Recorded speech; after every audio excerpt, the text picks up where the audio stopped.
job is to keep the bike upright. Those of us who are the true educators, we really want to be given the opportunity to educate the whole child. We can get free college degrees based on all of the opportunities that are out here and available to our students. Oftentimes, as parents, I think we want to protect our kids, but I think one of the greatest gifts we can give them is allow them to experience adversity. Yeah. Here's your host, Danita Bailey. Well, welcome to School Days, Help for Moms and Dads of School-Aged Kids. I'm Danita Bailey. You probably keep hearing the buzz phrase social emotional learning, or SEL, a lot these days.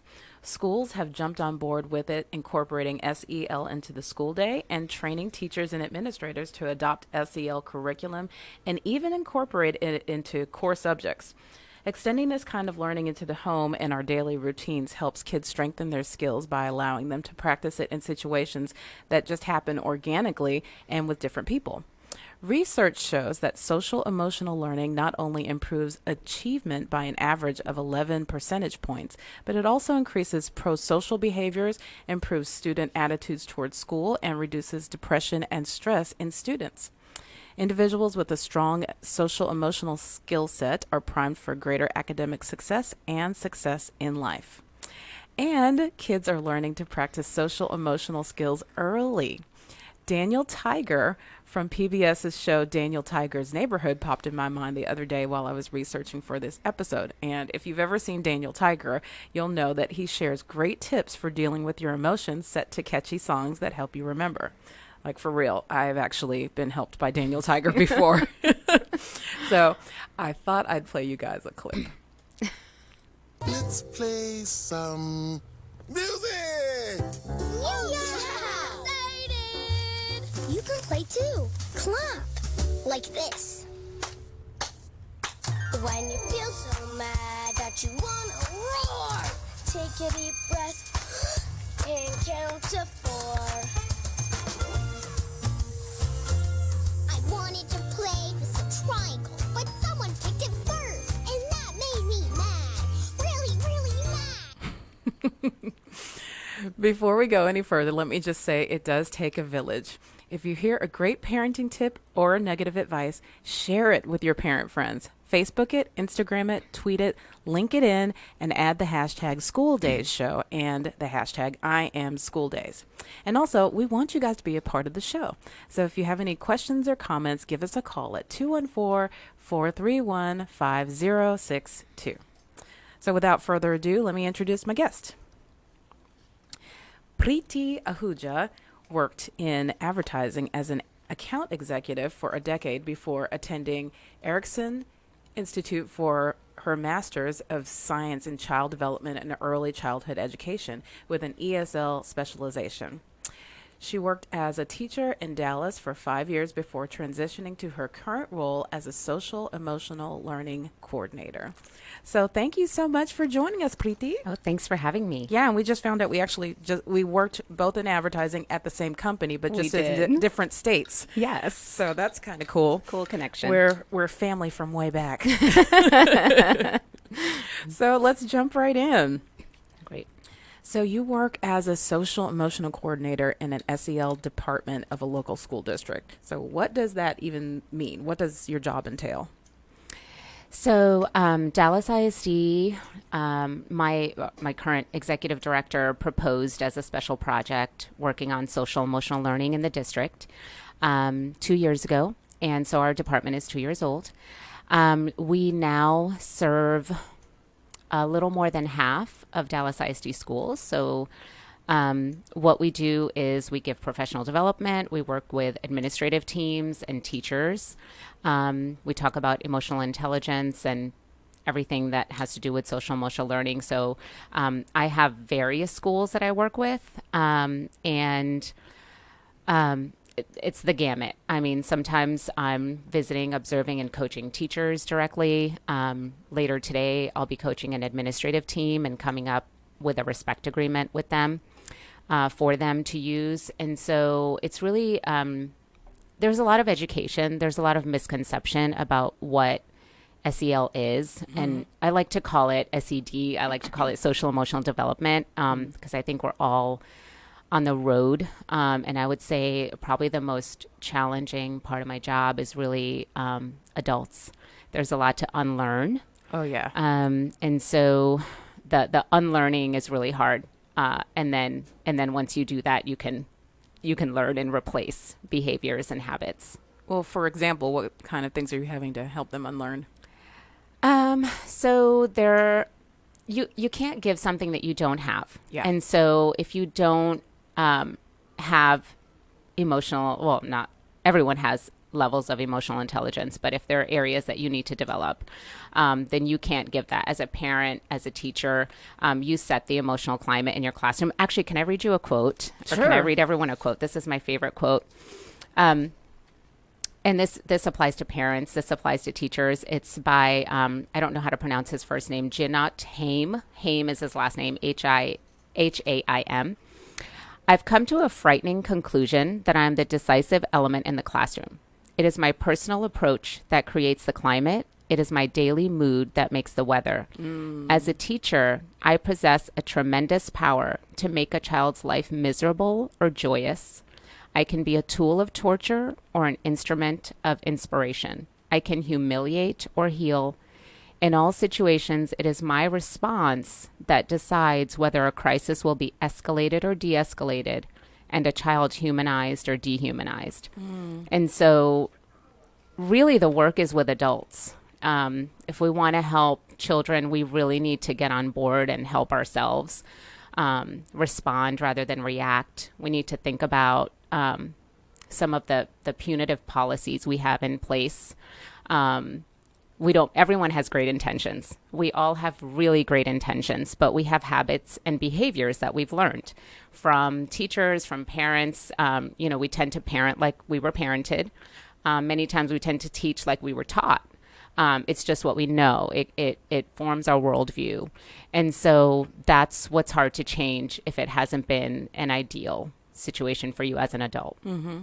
And I love that quote. I mean, you always hear, if mama ain't happy, ain't nobody happy, that kind of thing, Yes. But we as parents, we set the tone for the home. And I can tell, if I wake up in a bad mood and I'm not, peppy and happy, or if I'm whatever, my kids tend to, be chameleons and pull that into themselves as well.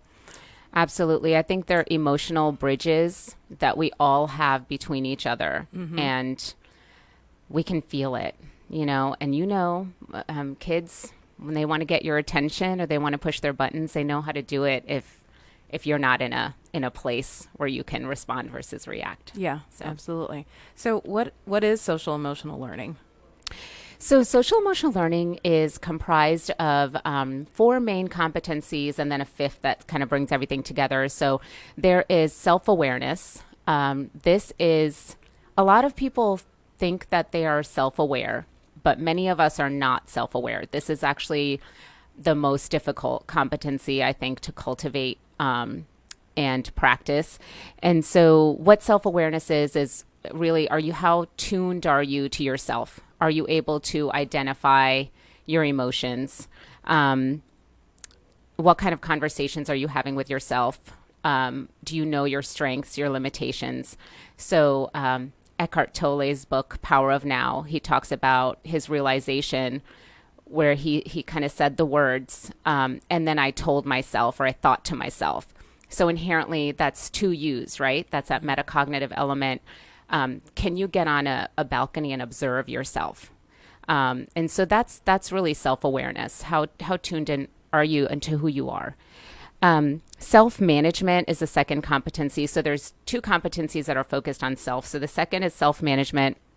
This is really how do you self-regulate? Do you have impulse control, self-discipline, setting goals and achieving them?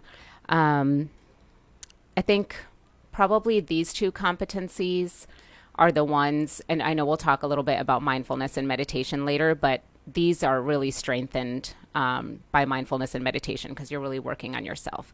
The next 2 competencies have to do with social behavior. And so the third competency is social awareness. So how good are you at reading people? Are you able to read tone, body language? Do you have some level of empathy? And we'll talk later about 3 kinds of empathy that is defined by Daniel Goleman. And so just, norms, just recognizing other people, being able to read them. And then the 4th competency is relationship skills. So now that you kind of have a picture of a person, how well do you relate to people? How do you manage conflict? How well do you communicate? Just how do you work in teams? How do you collaborate with people? And so these are the 4 main competencies. The 5th is responsible decision making, and that's just a culmination of those. How do all those competencies interact for you so that you're able to make responsible decisions? And I would imagine that the first 2, the self-regulation and the self-understanding, are kind of contingent, or the last 3 are kind of contingent on the first 2. Absolutely, because you practice with yourself. So you can't give something you don't have. So if you don't practice self-love, it's really hard to give love to others. If you're not able to tune into yourself, it's really hard for you to tune into others. So absolutely, they're very interconnected. Yeah. This is something that's really new to schools. Really, I feel like in the last 2 years is when I started hearing about it. Why are school districts starting to focus in on this? I think there's a great need. Everyone is talking now about how much kids are involved with social media, how isolated they are. Jean Twenge, she has a great book out called iGen, and she talks about trends that are happening with kids now, where they're not looking to get their driver's license and have some freedom. They'd rather be driven to the mall and meet up with friends and text when they, and they're connecting via, emails and texts. So it's a different form of connection, which is not what our brains are. That's not the way our brains are wired to connect. When we have face-to-face interaction from development, we're getting thousands of messages from the human face. So the eyes, we're tracking tone, we're tracking so many different things that allow us to connect with a person. And so in the absence of that, what we're seeing is that children are more isolated. A lot of times you'll see, in restaurants, homes, children are eating with devices in front of them, or the devices become babysitters. Right. And what does that lead to, right? What that leads to an absence of, what is that taking the place of? And so social emotional learning helps buffer that, because it's inherently about connecting and belonging and psychological safety. I think there are various other reasons that schools are paying attention to the soft skills. For me, I got into education because I wanted to address the achievement gap. And what I noticed once I was in it is, I'm addressing the academic achievement gap, but there is also a big achievement gap in soft skills. So cognitive skills can only take you so far. Right. Literacy and numeracy can only take you so far, and then the world is open beyond that, right? And so Daniel Goleman also talks about EQ versus IQ. So he works with a lot of CEOs who are not valedictorians. They have IQs of about 100, and people who work for them have IQs of about 160, because they've got the skills that really matter in terms of relating and leading, and being thought leaders. And I think with the problems that we're going to be handing over to our children, economic, political, environmental problems, they're going to need that. They're going to need to be able to communicate cross-culturally and to be able to tackle these big problems. And you can't do that without emotional intelligence. Yeah. Should I keep going on just positives of why? I can keep going on this forever. Well, but I have another question. Yeah, sure. There's so much focus on the test now, and acquiring the math skills and the reading skills that you need to be successful on this. Have you seen pushback from teachers or administrators about taking time out of the day from math and reading and the tested skills to work on things like this? Absolutely, all the time. this is the biggest barrier to implementation. We don't have time. And I think it's because most people see social emotional development as a dichotomy from academics, and it's not. It's a prerequisite. I mean, think about, and when I talk to teachers and I give PD, often I'll have them think about what they do in the morning to sort of set up their day for success. And then I have them shift that and think about their students. So, can your students pick up some coffee on the way or listen to whatever music they want to? Can they come in early to organize their things, to organize their mind, to make sure that they're ready for school? No. It's our job to do that as teachers. There is so much research on psychological safety, feelings of belongingness, feelings of community that lend to learning.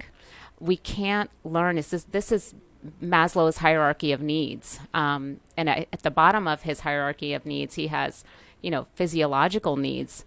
But I would argue when we are stressed, when children are stressed, or anyone's stressed, you can't even digest your food properly because cortisol shuts off all those necessary systems. And so a lot of times, you have students in the classroom saying, oh, my tummy hurts, or, I just don't feel good, and it's like, okay, we'll send you to the nurse. But it's emotional. It's anxiety. Right, right. It's hard to tease out what is physical and emotional because it's the same center in our brain that manages pain. What would you say to someone who said, so you said the 5 factors of emotional intelligence are self-awareness, self-management, responsible decision-making, social awareness, and relationship skills. What would you say to somebody who says, well, aren't these things that just evolve naturally? They do. They do. So when I was in grad school and we would observe different ages of children playing, and we would analyze their play and write these papers, I was observing all of these things. This is what I was observing. And I think years later, my husband sent me an article on LinkedIn talking about emotional intelligence in leaders. And there were like nine or 12 competencies outlined. And I pulled out my paper and I said, wow, I was observing all of these in pre-K students because during that play, they're practicing all of that. They're practicing impulse control. If you have to be the cat that has to be quiet and hide, you can do that for 20 minutes because you're in that flow. Kids are in that flow when they're playing. So it is natural, but I think, like you mentioned, in this atmosphere of testing, it's lost. Approaches like Montessori or other approaches that pull from child development, that have that trauma-informed lens or child development lens, are inherently infused with social emotional learning. It's, I think, traditional, kind of traditional, all the desks facing the front, the teacher is in charge, that's where it's really needed. Yeah. Yeah. It's funny you should say that because I told you when we were talking before the show that my husband's gone back to school, but he's gone back to school with a whole different lens because of this show, honestly. Yeah. And he has decided to take all of the desks out of his room. He's making his room like a lounge. So he's got different lighting and he's going to have like gaming chairs, not for gaming, but for sitting differently. He has a big rug that you can sit on with some, I don't know, something that you can write on and still you do your work. High bistro chairs and low chairs and things like that, because he's somebody who learns differently, and we know that we're not all cookie cutter. We're not all sit in a desk, sit forward types of kids, right? And so he's used some of what he's learned from being on the show to change things up. The environment is so important, and getting input from students. So in my classroom, I had nothing in my classroom before students got there. We sat around the rug. We did guided discovery. Every material that we had, if it was a globe or whatever it was, we would find a place for it together. The Hoberman sphere, where should we keep this? This is ours. We're a community. The environment makes such a big difference. And I take everything applied to children and just okay, as an adult, just think about as an adult. How do you feel in this environment? Okay, now multiply that 50 times, and that's going to be how kids feel in this environment. So, for example, with things like clip charts, a lot of teachers still use clip charts in their classroom where their, kids can be on yellow, red, or green if they're doing really well. And, when I'm advocating for taking those out, I always say to adults, how would you feel if your principal was walking down the hallway and you were on yellow? Or you were on red? Like, how does that motivate you to want to do better? That's so funny. It's shaming. It's absolutely shaming. And so things like that are a lot of my job. Getting kids to take those bubbles out of their mouth, walking down the hallway. Like, they're not breathing. If you if you put your finger under their nose, they're actually not breathing. They hold their holding their breaths until they get to lunch. They just have to make a bubble. No one told them to breathe. They haven't practiced that. And that's hard. So it's and those are the things that need to be unlearned. So yeah, that's so funny because these things that you're mentioning, I'm thinking, I never thought of that as being a bad thing. Yeah. I had a situation in a classroom where a teacher was giving stickers out, and she gave a student a sticker, a star sticker that was red, and he lost it. He completely lost it because in his mind, red is bad. And so it's a lot of that stuff that has to be battled, and learned. So even when students are coming in from a different classroom into yours, they have things to unlearn. Yeah. And so you as an adult really have to get on board to changing all of that and rethinking. And the environment is a great way to start with that. That's great. What are the more difficult social and emotional skills to acquire? Definitely self-awareness. Most of us, if you went around and interviewed people on the street, people would say, oh yeah, I'm very self-aware, and it's like 90% of us are not self-aware. A self-awareness practice really requires you to go within yourself. It requires mindfulness. So that one, and it informs everything else. And so, the conversation you have with yourself is the most important conversation you have with yourself. So people who are self-aware are celebrating themselves. They're practicing gratitude. They're looking for joy in life. It's a learned optimism. I think most of us, we don't do that. We don't talk to ourselves like a friend would talk to us. We're not in a habit of saying affirmations to ourselves.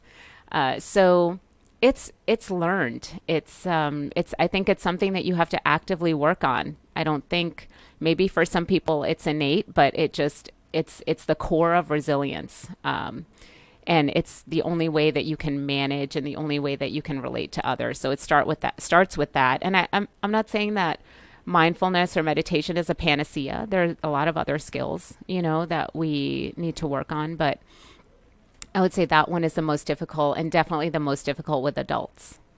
I love that you said we don't talk to ourselves as friends. I was listening to something. I'm going to try not to botch this because my memory is not bringing it back completely. But there was a woman who, let's say she spoke somewhere, right? And her friend was in the audience. So she went up to her friend afterwards and she was like, so how'd I do?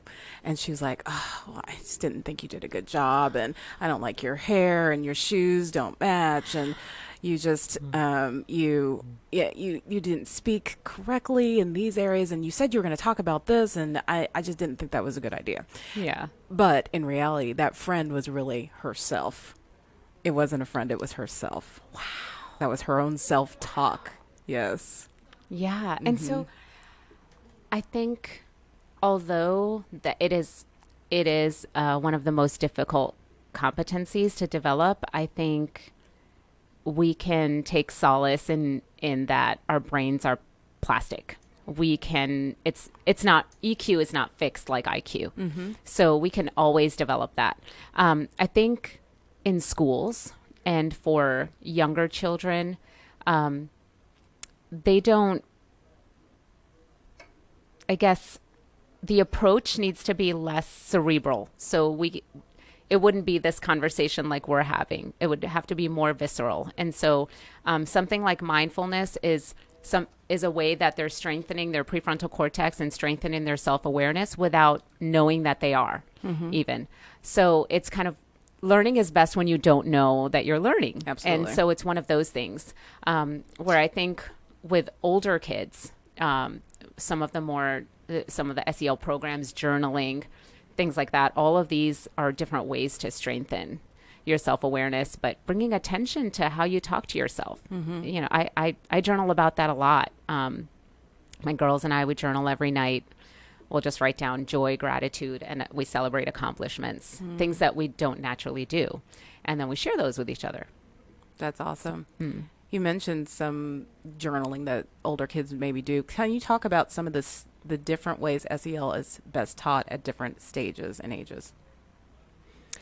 Yeah, I think, well, let's see, pre-K to about first, second grade, it really needs to be play.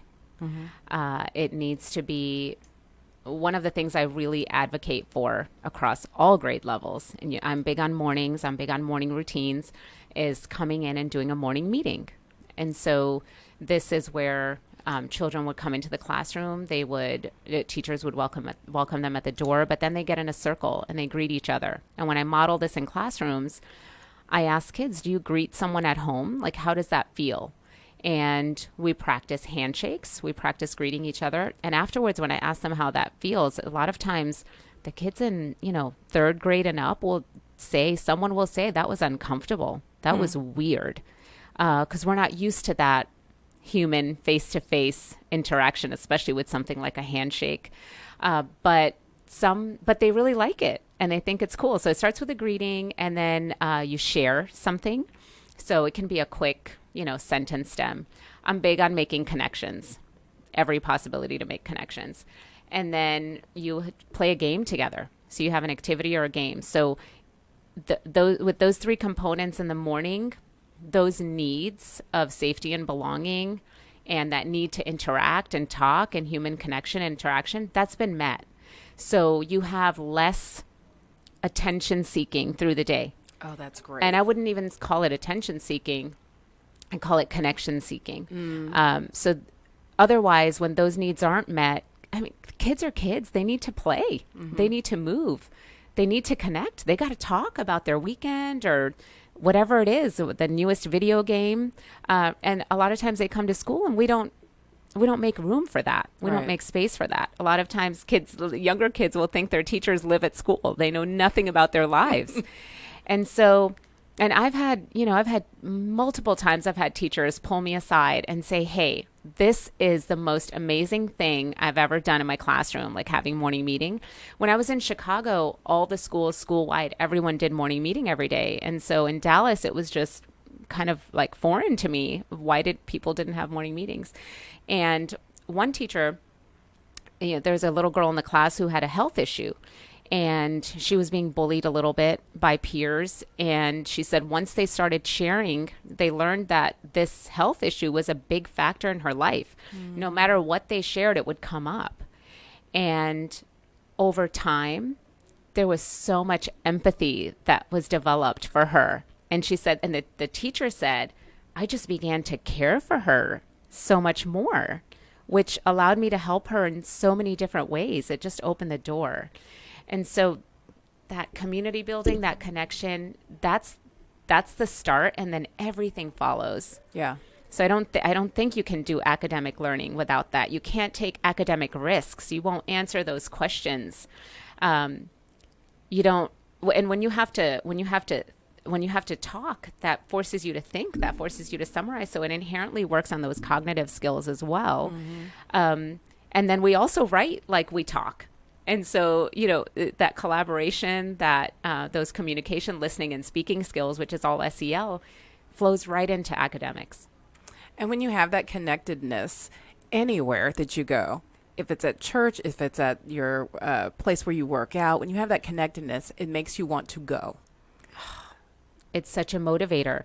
That's why SEL improves attendance. Exactly. I would have, parents, grandmothers come and say, my son does not want to be late to school, and then after that, I was like, I need to send a letter home letting parents know that we're having morning meeting and it's important to be here on time because they didn't want to miss it. Yeah.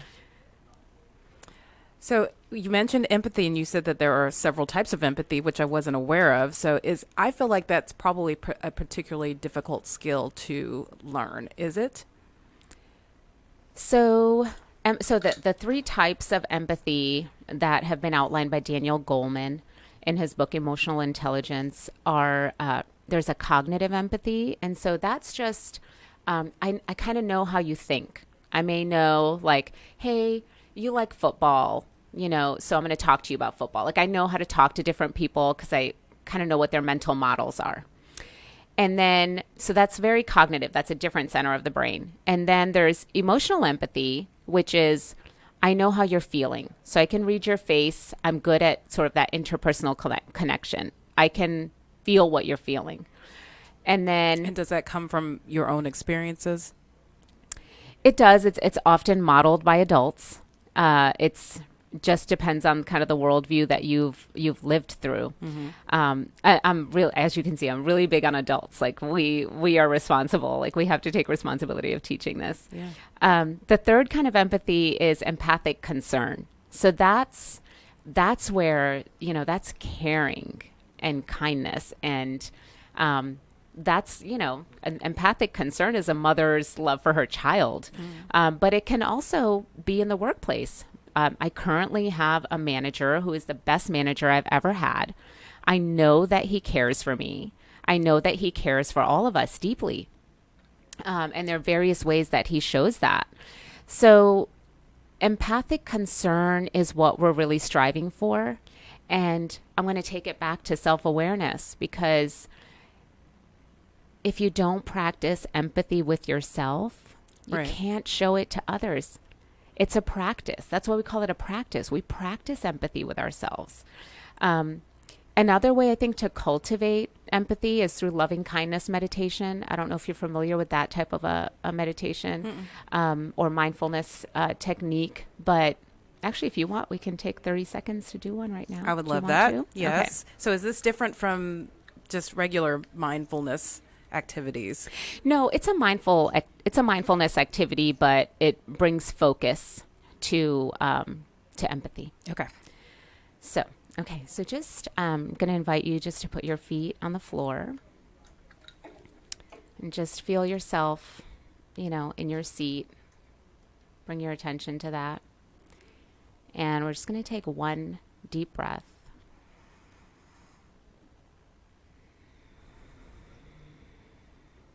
Okay. And then put your hand on your heart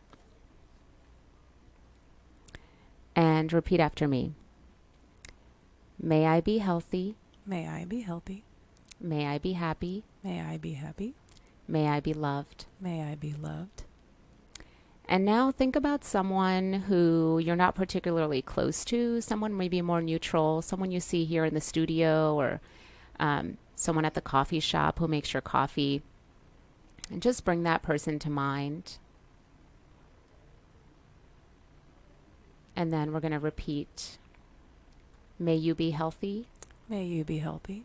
May you be happy. May you be happy. May you be loved. May you be loved. And now I want you to think about someone who maybe you have a little bit more of a difficult relationship with or a difficult time with, someone you're not connecting with, someone from the past, someone from the present, and bring that person to mind. And then repeat. May you be healthy. May you be healthy. May you be happy. May you be happy. May you be loved. May you be loved. And we're going to open our eyes. And you can do that where you open your arms as if you're embracing the person. I don't know about you, but for me, it's like, it's really real, and It almost made me cry. yeah, it's, and there's a forgiveness practice, if you really need to develop. You know that there's someone in your life, family, coworker, someone that you know that you're with this person. Like, this person's not going anywhere. And I need to connect with this person. I would like to have a good relationship with this person. This is a great practice. And even if there's not any conflict, it's just a great practice. And you can practice, sending those vibes out to the world, to everyone around you, everyone in this building here. And it releases all those chemicals in your brain that make you feel good. If we were hooked up to like an fMRI machine right now, we would see those gamma waves. Like, it makes us feel good. And so that's a way of cultivating empathy.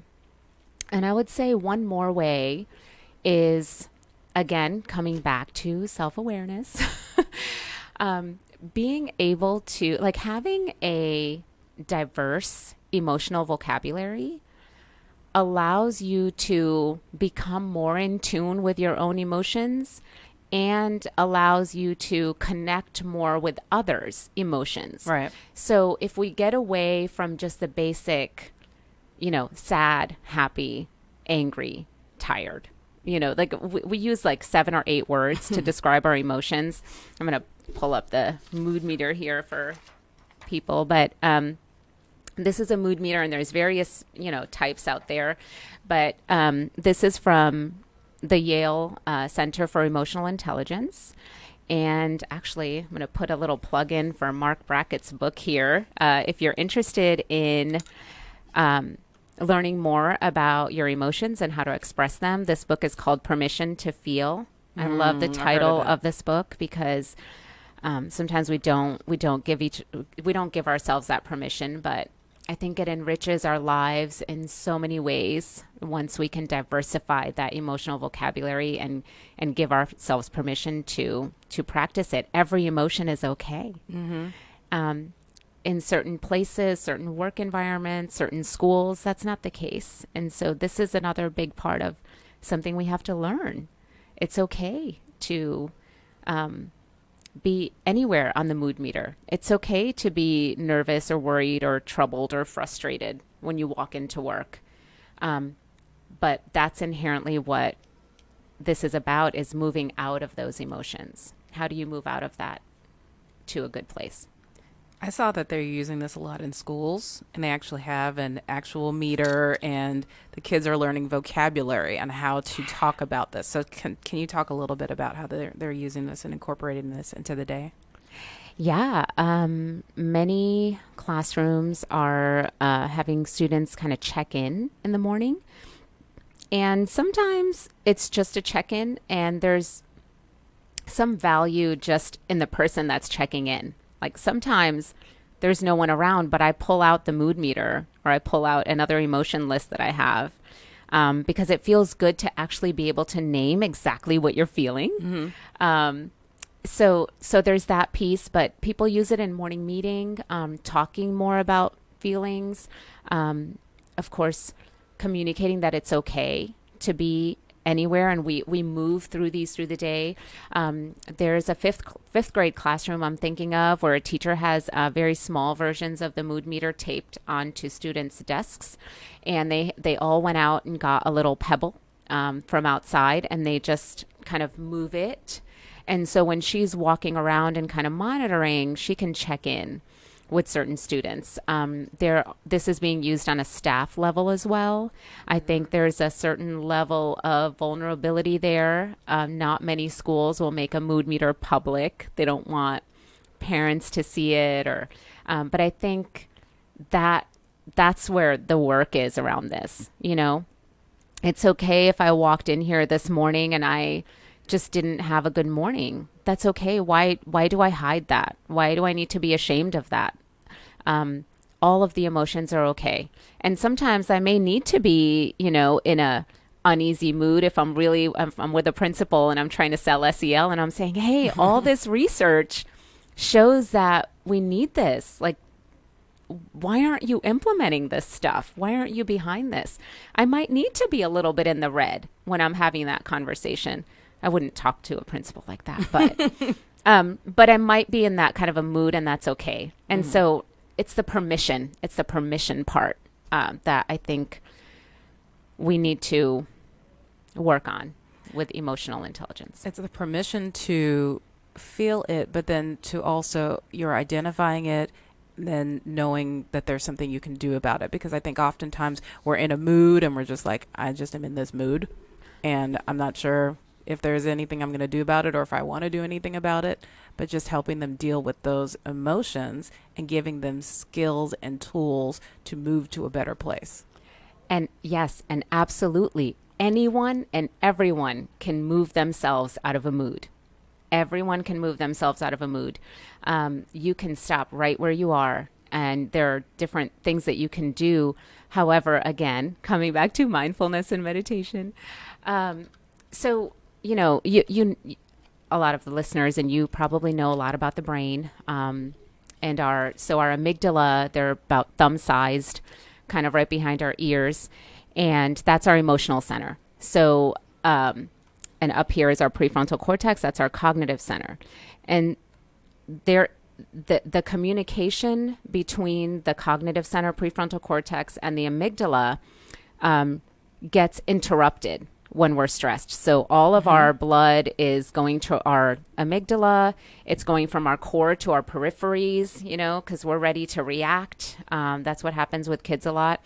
And in our ancient world, when we were stressed, that didn't last long, and it was a big threat.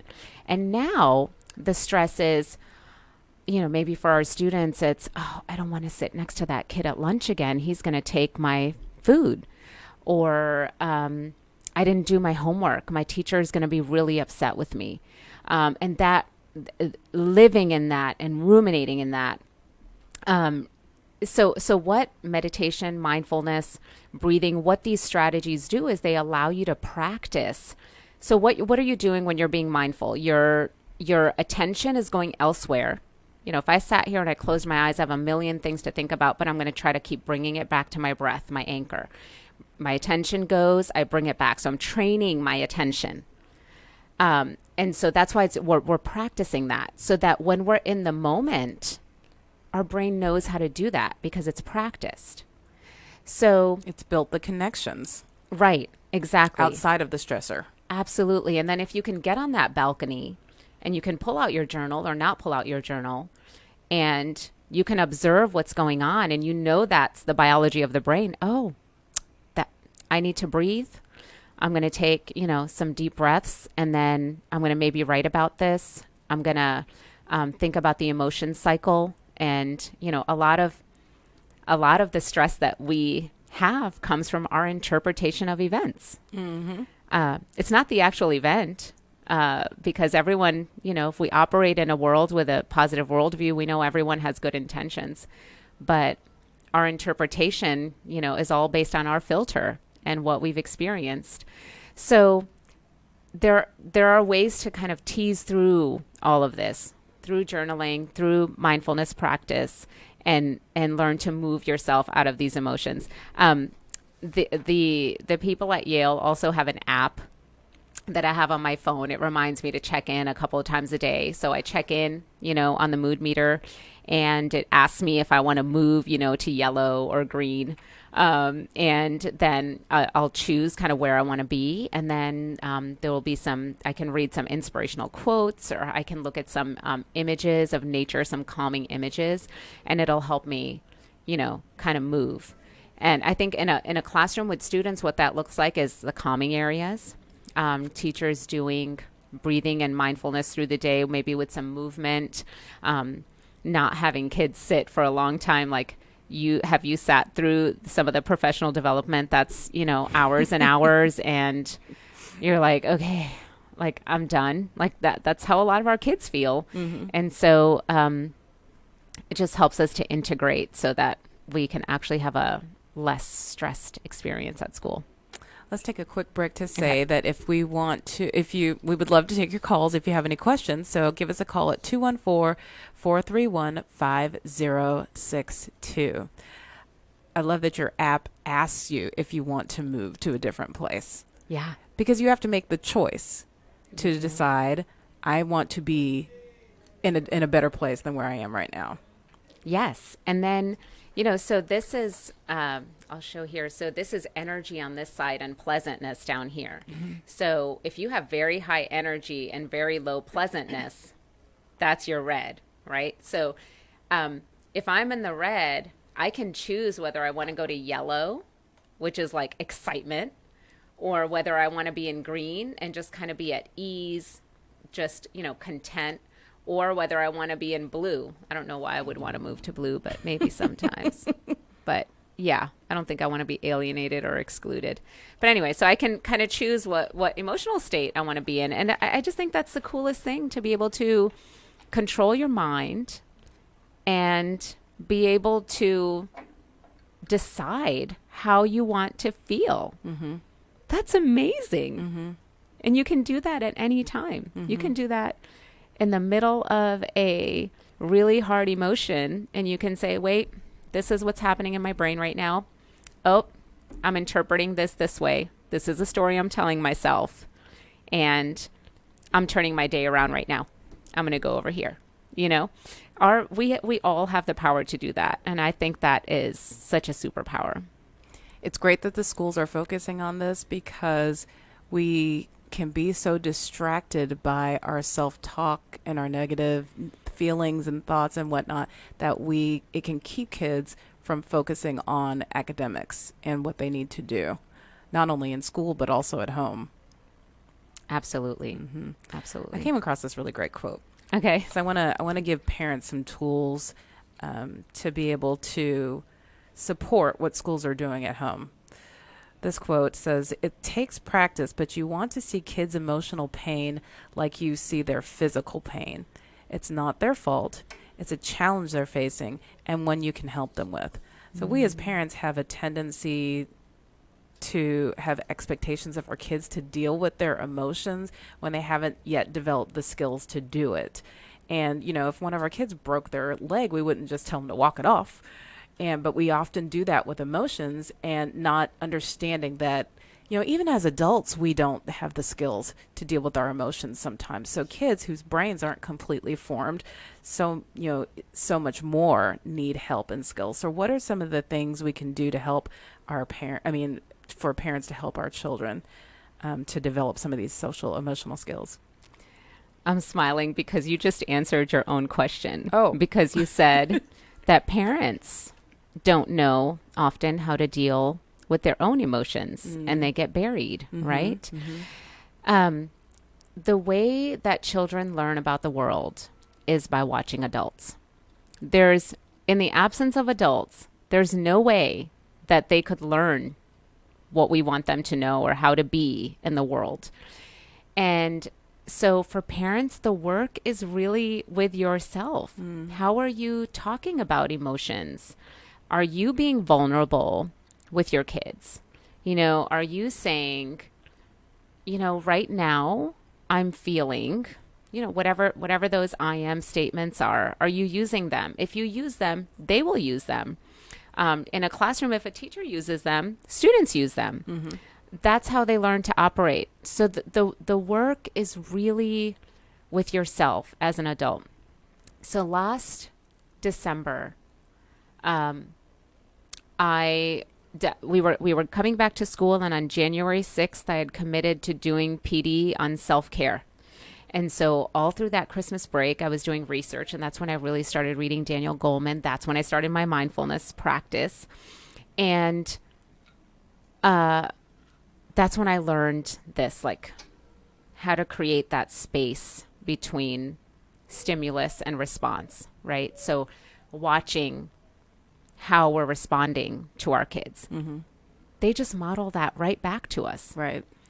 So it really starts with, that's when I started journaling. That's when I really started my gratitude practice.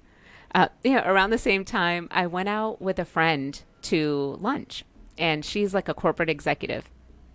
And she said she hired a life coach.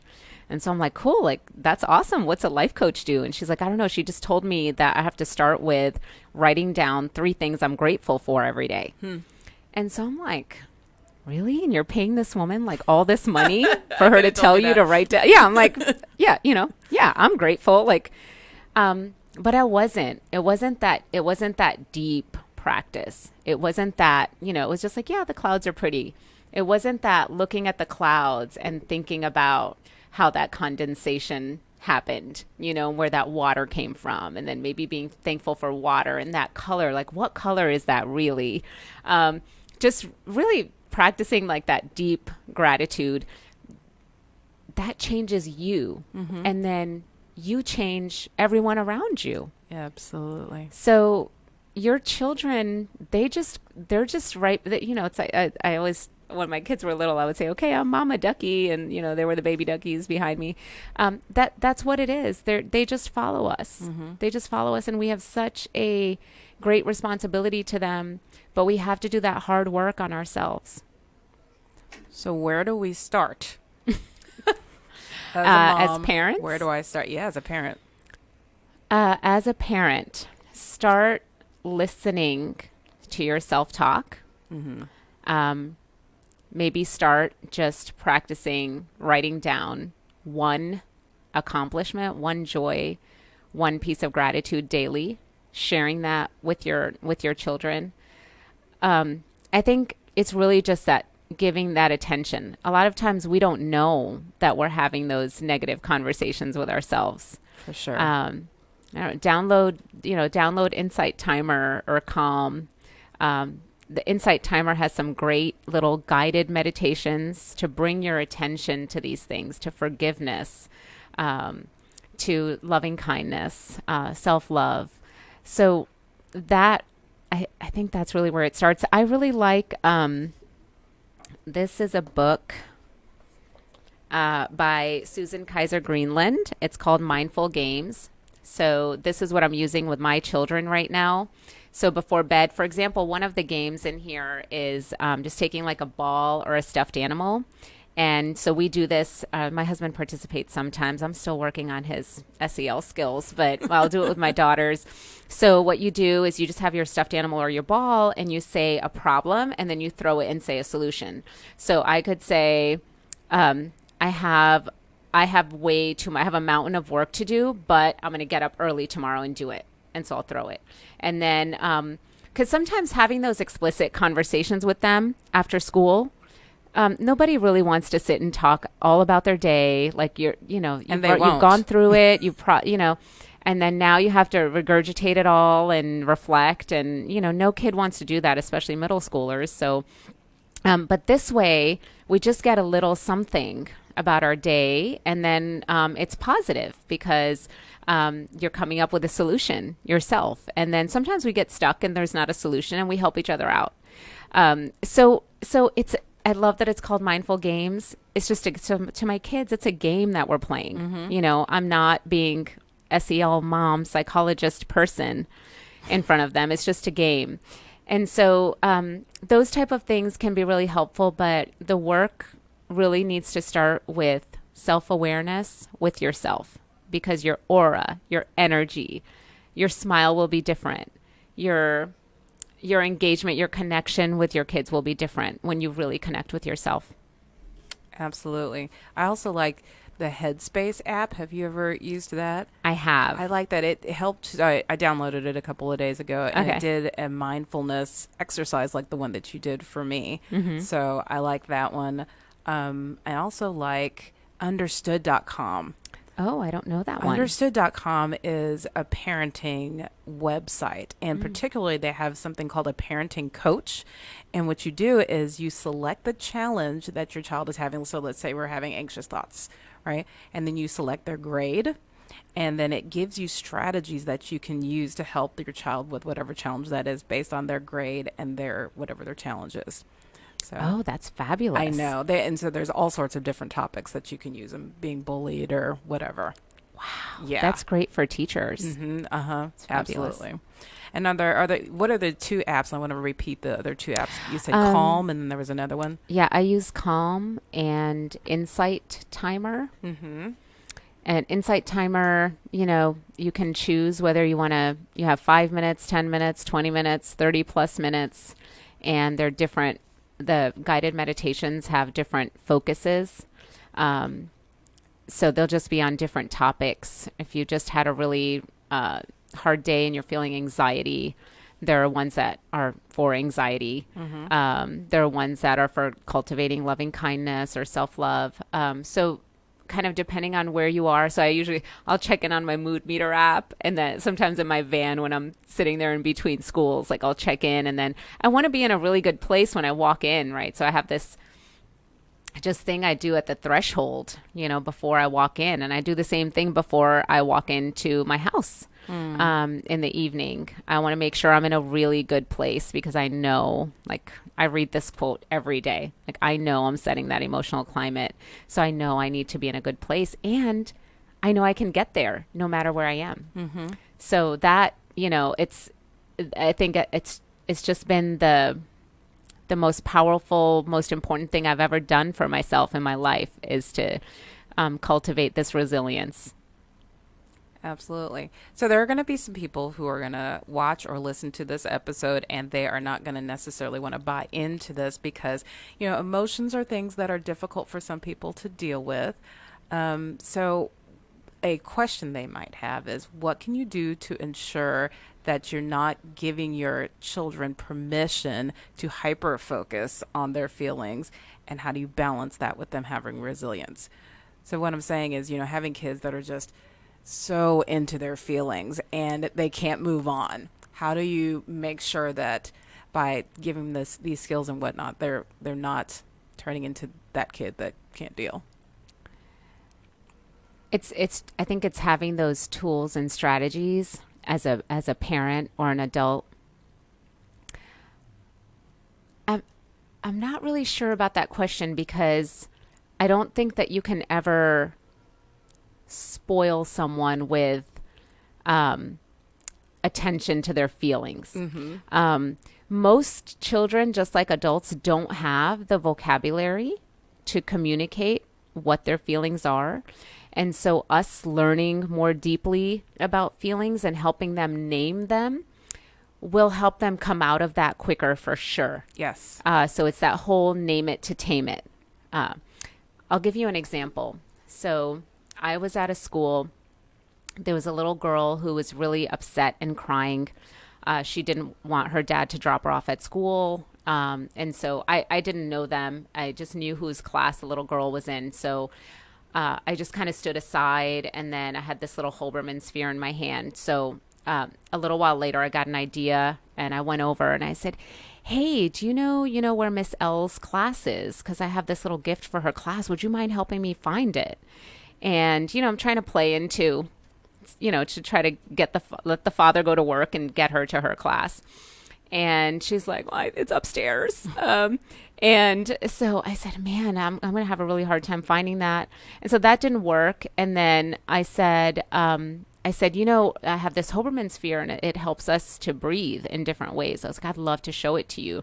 But I was like, "I don't want to open it right now till we go upstairs, And so I asked her, I said, would you breathe with me? And she said, "Sure." And I said, "Would you want to do it down here or upstairs?" And she said, "No, just right here." And so we did this little, it's starfish breathing. We just kind of go up and down and we just inhale and exhale.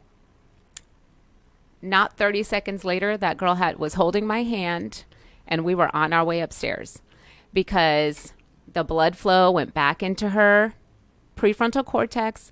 She was able to think again. She was able to listen to me.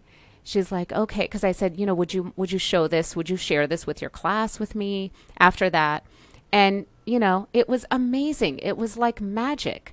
So getting her to breathe, helping her, I said, "I can see that you're really upset. I can see that you really don't want to go to your class. You don't have to tell me why, but I can see that." Getting down to her level. All feelings are okay, and kids need to know that. But I think helping them name them, knowing that biology of the brain, helping them breathe and connect so that they can think and have that conversation is moving them out and bringing them back. So we have strategies and tools to move them out of those emotions. And so this is kind of the way I see it, is we need to know as adults so that we can help them as children. Yeah, I think that some people want your kids to hurry and get over it, but the problem is that you can't. The feelings we have are the feelings that we have, and our brains work the way that they work. So we've got to figure out how to get control of the feelings that we're having and work through them using these strategies that you guys teach in your schools.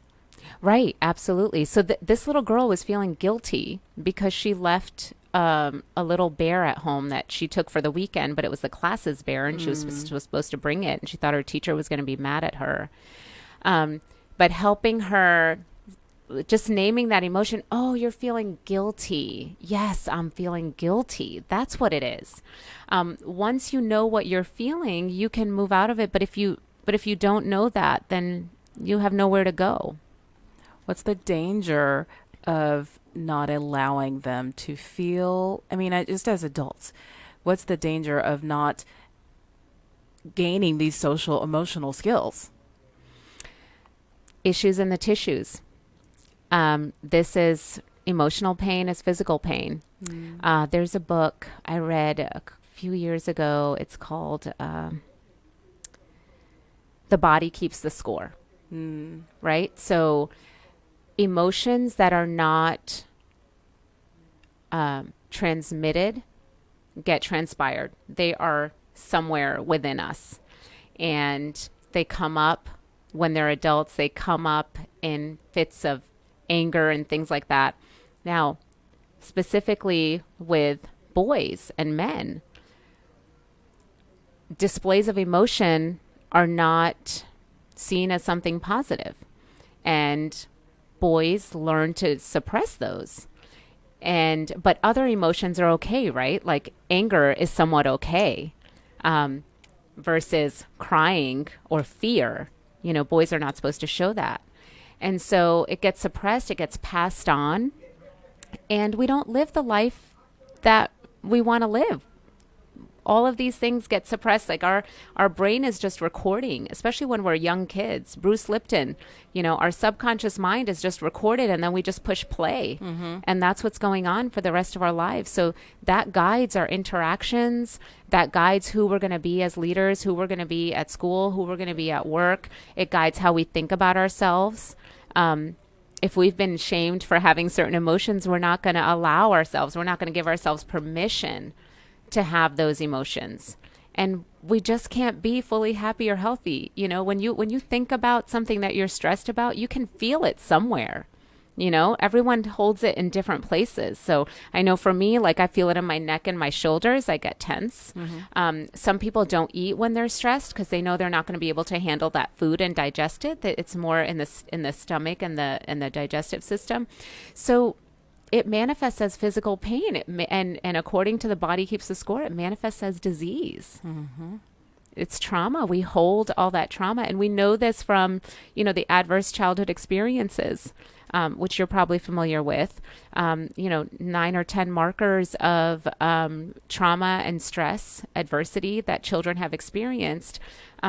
If you have a score of more than 4 or 5 on those, you're more at risk for heart disease, all of these really cancer, everything is higher for those people who have experienced those things as children. So we know that trauma stays in the body.